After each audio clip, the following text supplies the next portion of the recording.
मुझे लगता था कि मैं बहुत स्ट्रॉन्ग हूँ और हो सकता है आप में से भी कुछ लोगों को लगता रहा हो कि आप लोग बहुत स्ट्रॉन्ग हैं। लेकिन जब पति की मृत्यु हो जाती है या किसी अपने की परिवारजन की मृत्यु हो जाती है, तब एक्चुअल में हमें फ़ील होता है कि हम कितने कमज़ोर हैं।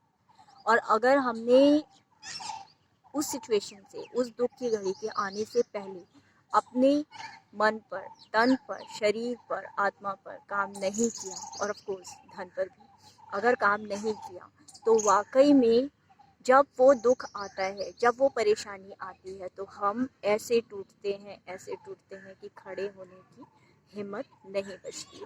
तो अगर ऐसी सिचुएशन आ जाए, ज़िंदगी में भगवान ना करे कभी आपके साथ ऐसा हो, लेकिन अगर आप ये वीडियो देख रहे हैं तो हो सकता है कि आपकी सिचुएशन ऐसी हुई हो। और ज़रूरी नहीं पति की ही मृत्यु पर ऐसा हो। कई बार क्या होता है कि मम्मी या पापा या परिवार में कोई और हो, लेकिन फिर भी आप उनकी मृत्यु के बाद आपके कंधों पर ही ज़िम्मेदारी आ जाती है परिवार को चलाने की। और ऐसी सिचुएशन में अपने आप को स्ट्रॉन्ग रखना, अपने आप को मजबूत रखना बहुत ज़रूरी हो जाता है। तो ऐसे में आप क्या करें? मैंने क्या किया, हो सकता है कुछ इनमें से टिप्स हैं जो कि आपके काम आएँ। और मेरे लिए बहुत आसान था वैसे कि मैं भी रज़ाई में मुँह छुपा कर के रोती रहूँ, दुखी रहूँ, लेटी रहूँ और सोचती रहूँ, उफ़! भगवान ने मेरे साथ क्या किया। लेकिन मैं ये वीडियो शेयर कर रही हूँ क्योंकि मैंने काफ़ी वीडियो सर्च की यूट्यूब पर और हिम्मत के लिए, ताकत के लिए, किसी की स्टोरी के लिए, और कुछ लोगों से मुझे भी प्रेरणा मिली और मैं अपनी स्टोरी आपके साथ शेयर कर रही हूँ ताकि शायद एक छोटी सी पहल, शायद जो जिस तरीके से मैं खड़े होने की कोशिश कर रही हूँ, वो तरीक़ों से आपको या आप जिनको जानते हैं उनको भी वापस से अपनी ज़िंदगी के टुकड़ों को, तिनके-तिनके को वापस से सहेजने में मदद मिले। तो पहली बात तो ये है कि आप जब ऐसी सिचुएशन आती है, ये परेशानी आती है, तो ज़ाहिर-सी बात है कि गिल्ट आता है, मन में आता है कि काश मैं कुछ कर लेती, शायद मैं बचा लेती, शायद मेरे करने से कुछ हो जाता। तो ऐसे के अंदर ज़रूरी है कि स्पिरिचुअली लोग मिलते हैं, ऐसे में आपके आस-पास वाले, भगवान, मंदिर, लोग आत्मा परमात्मा की बातें करते हैं। तो उससे आप भजन सुनते हैं, कथा सुनते हैं, गीता सुनते हैं, रामायण सुनते हैं, तो उन चीज़ों से आपको काफ़ी सांत्वना मिलती है और काफ़ी आपको दिमाग को स्टेबल करने में उस टाइम आपको मदद मिलती है कि कैसे आपको दिमाग को शांत करना है। खासकर अगर आपने पहले से ही दुख के आने से पहले ही अपने आप को प्रिपेयर किया हुआ है। कहते हैं ना, दुख में सिमरन सब करे, सुख में करे ना कोई। जो सुख में सिमरन करे, दुख काहे को होए। तो अगर जब सुख के दिन हमारे होते हैं तभी हम अपने आप को मजबूत बना लेते हैं। तो जब दुख आता है तो भी हम टूटते नहीं हैं, उस दुख के आगे हम ढाल बन के खड़े रहते हैं। तो अपने आप को मजबूत बनाना बहुत ज़रूरी है। एनीवे, आप ईश्वर पर भरोसा रखिए, एनर्जी पर, भगवान, गुरु जिनको आप मानते हैं उनके ऊपर भरोसा रखें कि जो हुआ है किसी रीज़न से हुआ है। Because everything is for a reason and for a season. किसी समय के लिए होता है, दुख है चाहे सुख है, और किसी कारण से होता है। तो आप उस पर भरोसा रखें। अब दूसरी चीज़ जो है, अगर आप किताबें पढ़ने का शौक़ रखते हैं, वीडियोस देखने का भी शौक़ रखते हैं, तो आप इंस्पिरेशनल, मोटिवेशनल किताबें पढ़ सकते हैं।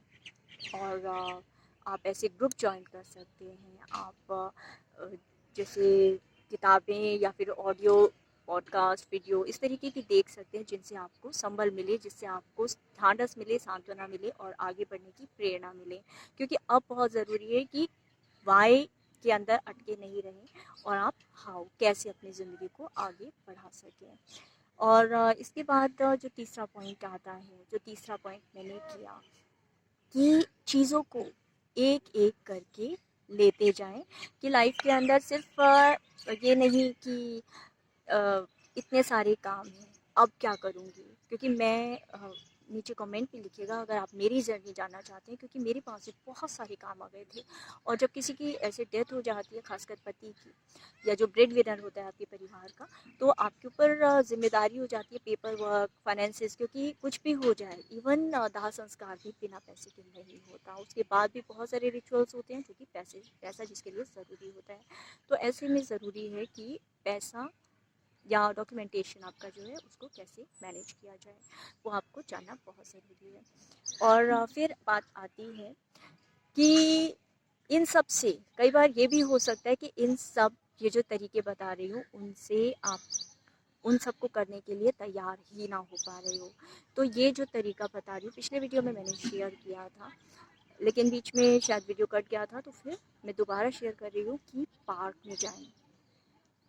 मंदिर में जाना भी एक अच्छी बात हो सकती है, मैंने दोनों ही को ट्राई किया।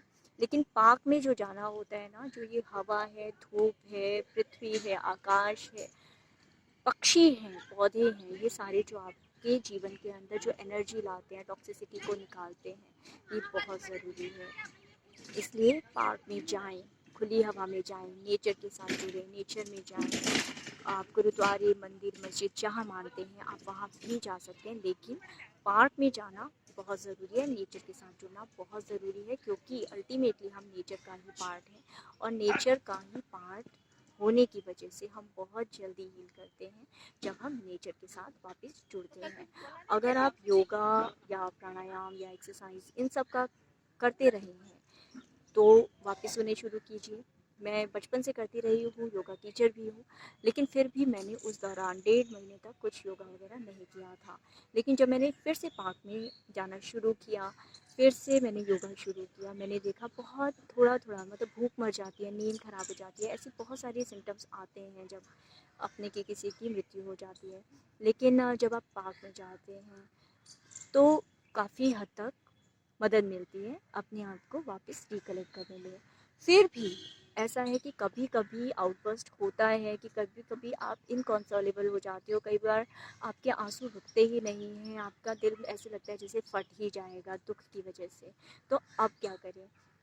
तो मेरे साथ भी ये सिचुएशन हुई थी मेरे हस्बैंड के ऑफिस में। मैं जब भी किसी भी ऑफिसर से या किसी भी जो उनके कलीग्स वगैरह हैं ऑफिस में कोई डॉक्यूमेंट जमा करना है, क्योंकि ऑफिस के तो अब सरकारी ऑफिस है, कई सारे कागज़ जमा करने होते हैं, कई कई बार जाना होता है। तो ऐसे में जब आप उन लोगों से मिलते हैं, जानने वालों से, खासकर जो आपसे सहानुभूति रखते हैं, सहानुभूति करते हैं, तो अपने आप आंखों से आंसू निकलने लगते हैं। कई बार ये भी फ़ील होता है कि इसी ऑफ़िस में मैं आती थी और वो इस सीट पर बैठे होते थे, वो अफ़सर थे, ये थे, वो थे।